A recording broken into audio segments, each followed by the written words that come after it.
మలాకీ గ్రంథము 2వ అధ్యాయము. కావున యాజకులారా, ఈ ఆజ్ఞ మీకు ఇయ్యబడి ఉన్నది. సైన్యములకు అధిపతియగు యెహోవా సెలవిచ్చినదేమనగా, మీరు ఆ యాజ్ఞను ఆలకింపకయు నా నామమును గణపరచునట్లు మనఃపూర్వకముగా దానిని ఆలోచింపకయు ఉండిన ఎడల నేను మీ మీదికి శాపము తెప్పించి మీకు కలిగిన ఆశీర్వాద ఫలమును శపింతును. మీరు దానిని మనస్సునకు తెచ్చుకొనరైతిరి గనుక ఇంతకు మునుపే నేను వాటిని శపించియుంటిని. మిమ్మును బట్టి విత్తనములు చెరిపివేతును, మీ ముఖముల మీద పేడ వేతును. పండుగలలో మీరర్పించిన పశువుల పేడ వేతును.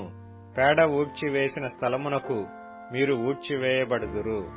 అందువలన లేవీయులకు నిబంధనగా ఉండునట్లు ఈ ఆజ్ఞను మీకిచ్చిన వాడను నేనే అని మీరు తెలుసుకొందురని సైన్యములకు అధిపతియగు యెహోవా సెలవిచ్చుచున్నాడు. నేను చేసిన నిబంధన వారి జీవమునకును సమాధానమునకును కారణమాయెను. భయభక్తులు పుట్టించుటకై నేను వాటిని వారికిచ్చితిని గనుక వారు నా యందు భయభక్తులు కలిగి నా నామము విషయములో భయము గలవారై సత్యము గల ధర్మశాస్త్రము బోధించుచు దుర్బోధనేమాత్రమును చేయక సమాధానమును బట్టియు యథార్థతను బట్టియు నన్ననుసరించి నడుచుకుని వారై దోషము నుండి అనేకులను త్రిప్పిరి. యాజకులు సైన్యములకు అధిపతియగు యెహోవా దూతలు గనుక జనులు వారి నోట ధర్మశాస్త్ర విధులను నేర్చుకొందురు. వారు జ్ఞానమును బట్టి బోధింపవలెను. అయితే మీరు మార్గము తప్పితిరి. ధర్మశాస్త్ర విషయములో మీరు అనేకులను అభ్యంతరపరచి లేవీయులతో చేయబడిన నిబంధనను నిరర్ధకము చేసియున్నారు.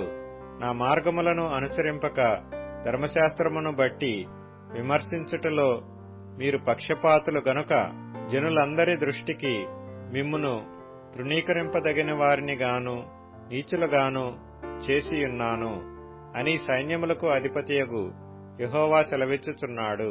మనకందరికీ తండ్రి ఒక్కడే కాడా? ఒక దేవుడే మనలను సృష్టింపలేదా?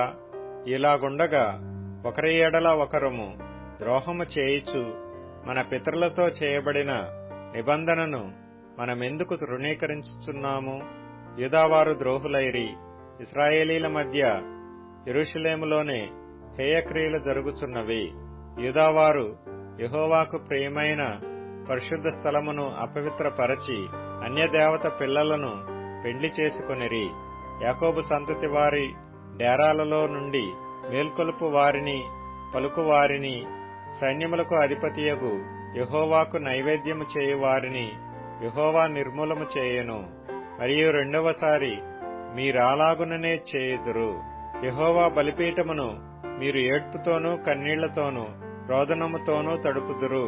కాబట్టి ఆయన మీ నైవేద్యమును అంగీకరింపకయు తనకు అనుకూలము కాని అర్పణలను మీ చేత తీసుకొనకయునున్నాడు.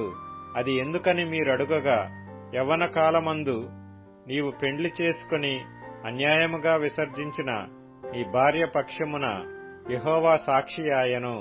అది నీకు తోటిదై నీవు చేసిన నిబంధనకు పాత్రురాలు గదా, నీ పెండ్లి భార్య గదా. కొంచెముగానైనను దైవాత్మ నొందిన వారిలో ఎవరునూ ఈలాగున చేయలేదు. ఒకడు చేసినను ఏమి జరిగెను? దేవుని చేత సంతతి నొందవలెనని అతడు యత్నము చేసిన గదా.